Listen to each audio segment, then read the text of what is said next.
Hello, today's reflection is Matthew 23 from verses 23 onwards. And this passage is again about the Pharisees, the religious leaders of the time, and it's Jesus warning against caring about what's going on the outside. It talks about the Pharisees being very careful with their outward appearance in respect of money, and just talks about what the Pharisees felt was important, that outward appearance. And Jesus really doesn't mess with his words in this passage, does he? He's calling them hypocrites, vipers, and it is a big warning not to be like them.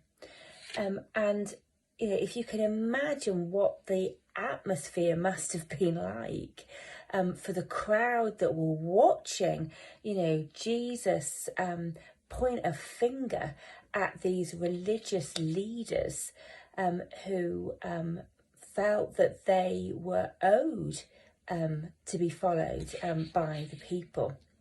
Jesus didn't mess around, and he didn't mess around because this is so important to God and so important to us as disciples of Jesus, to remember that it is not about the outward signs of being a follower. It's not about a list of do's and don'ts. It's about the heart attitude. It's about what's going on inside.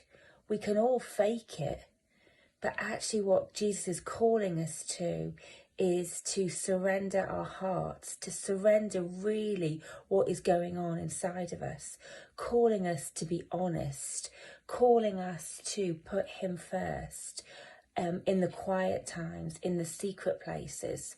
It's not about being showy. And God is really wanting to speak to us about that. What are we doing for outward appearances?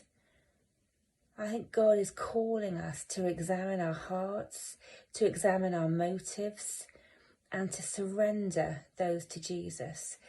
This passage is a warning that God has got so much more for us than outward appearance. Let's take heed and let's search our hearts today, asking God to examine and to bring into the light those areas that he wants to touch on.